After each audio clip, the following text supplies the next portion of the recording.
Welcome back. This is PS 18. It's pouring rain outside, that's why I've come inside to film this intro, which is going to be quite handy because this video is going to be all about road signs, road markings and road surface, camber, slope and elevation. So we're going to look at that group of hazards now then, looking at how we read road signs, road markings, how we build that into a riding plan, and again how we assess road surfaces, slope and elevation, and again how we build that into a riding plan. So without further ado, let's get into the video.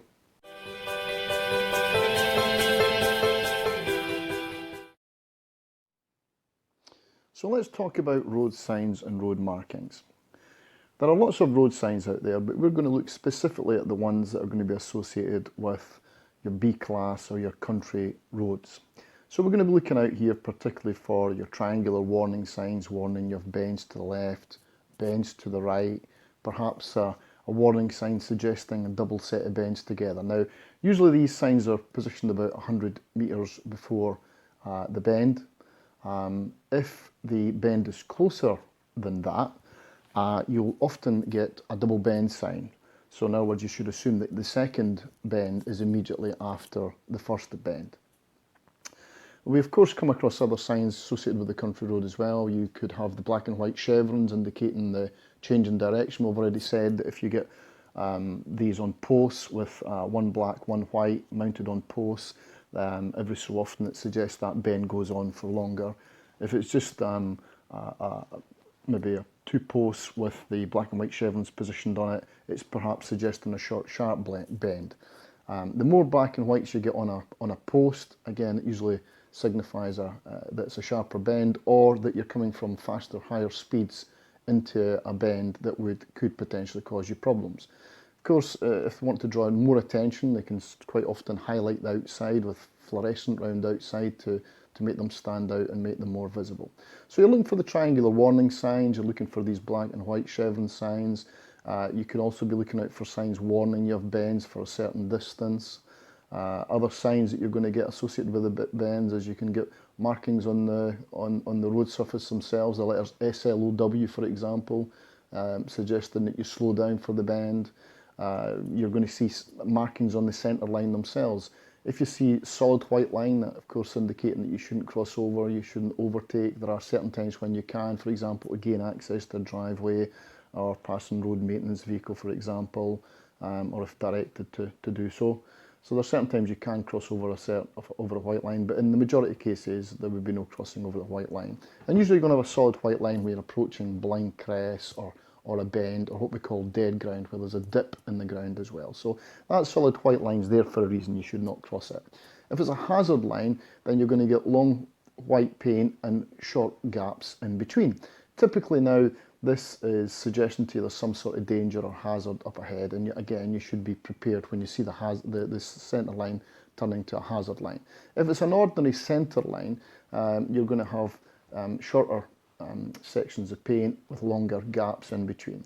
If you look on the near side and you've got a solid white line down the near side, that's just indicating the verge. You won't always necessarily have that, but if you do see a section where the solid white line goes on to broken, that could signify an entrance exit point. So even the paint on the road can give you a lot of information.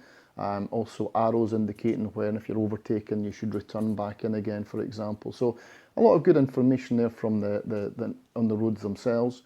Going back to signs again, of course, it's not necessarily official signs that you're going to have, telling you bends and things like that. You could have temporary signs that's been perhaps put out by the farmer suggesting there's going to be mud on the ground, things like that.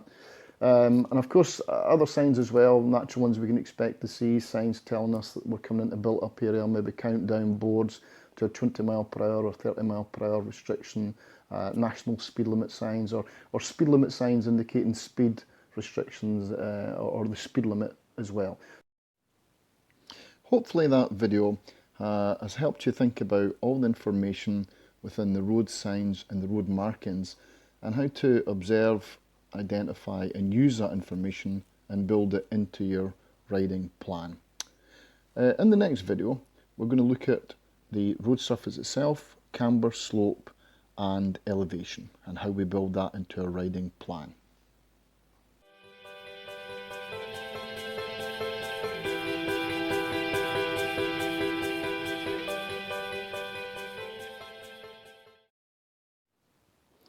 Now the next hazard we should be considering is the road surface itself.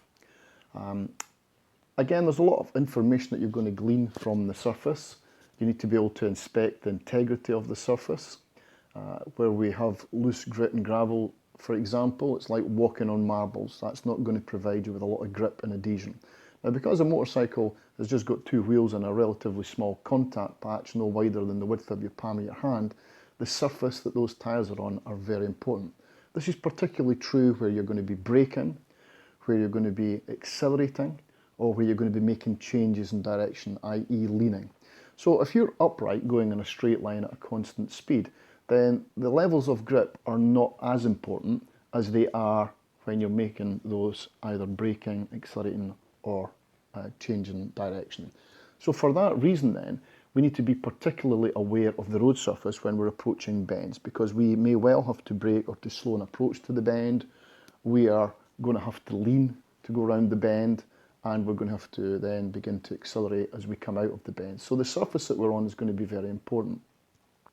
I like to always lift and extend my vision and study the colour of the surface. That's very, very important. If I see a constant colour in front of me and there's no change in the colour, then I know that the surface that I'm on here at this moment in time is going to be very similar to the surface that I've got in the distance, and therefore the level of grip. If, however, I see changes in colour, then that's going to concern me, because changes in colour can mean change in grip. Now, the colour might change for a variety of different reasons. There could be loose grit and gravel, for example. There could be standing water on the road. Now, the interesting thing about standing water is that if it reflects off it up into something like the trees, for example, it can appear very, very dark. If it's reflecting up into the sky, it can appear very light. Now, I've always worked on the principle when I'm riding on the roads that, generally speaking, light coloured tarmac on a dry day is usually better for me, in the sense that if the tarmac's wet, for example, it'll appear dark. If there's loose grit and gravel on it, it'll appear dark. If there's a manhole cover on it, it'll appear darker.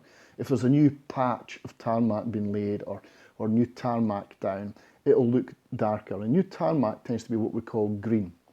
That is, it's not worn and it's not rubbered up, and it can be not offering quite the same high levels of grip. So I'm really conscious of the colour of the tarmac. This is also true if I'm maybe going into what we call a microclimate, maybe riding along, and I go into an area where the sun's not been getting in, it's been raining, and the road is still wet and damp. It's going to appear maybe light and dry on the way in, and then as I go in under the tree covers, for example, where the sun's not been getting in, it can still appear very, very dark. So I'm always conscious of the colour change, because with it, when there's a colour change, there's potentially a grip level change.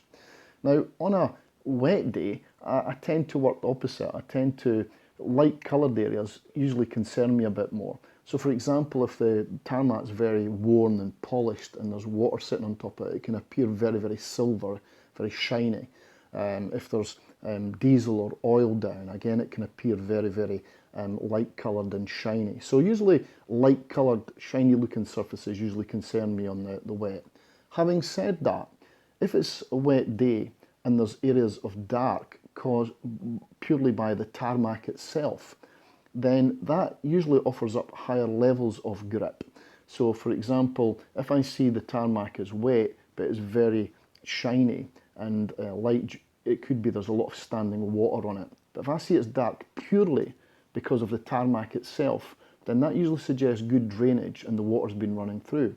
For example, downhill and uphill, I don't worry about standing water the same, but if it's on the level or if it's in a dip, I'm always conscious of water collecting and standing water, and that can be really bad for the motorcyclist. So the road surface is very, very important to you as a motorcyclist. You should be scanning the surface all the time and ensuring that you're on a good surface that's offering you good integrity and good levels of grip. I've got a little saying that I use, which is never ever put your tyres where your eyes have not been. So I like to assess the surface first before I'll put my tyres on it. Same as if I'm going around a corner. I don't want to put my tyres where my eyes have not been. If I can't see far enough in front of me, I'm going to reduce my speed down. So On the road surface then, keep an eye out on that road surface at all times. Make sure that the surface has got good integrity, good levels of grip. If it doesn't look good, reduce the speed down. It's as simple as that. Now slopes. On an uphill section, that tends to create more positive camber. In downhill sections, it creates more of a negative camber. So the camber and elevation is very important as well. If you've got a crown camber road, remember we said that's higher in the centre, slopes to the outside, you get natural drainage to the outside. On a right-hand bend, you've got a negative camber. On a left-hand bend, now you've got more of a positive camber working for you.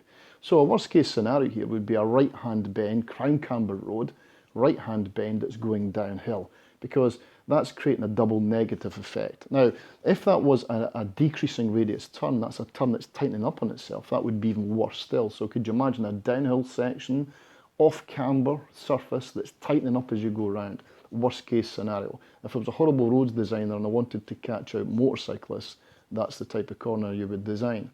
A constant radius corner on a flat surface isn't nearly as bad, but a downhill section off camber, tightening up on itself, especially on a wet day, these are the sort of surfaces that can really catch riders out. And if you combine that with a surface that's not got good integrity, then that's a horrible situation to be riding in.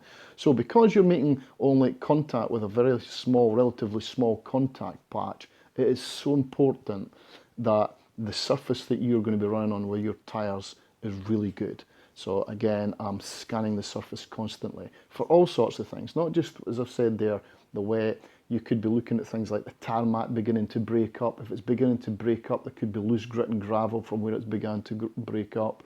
Wet manhole covers, they're particularly bad in the wet, for example, where there's perhaps been patches put down on the road and they're using tar banding around the outside of it.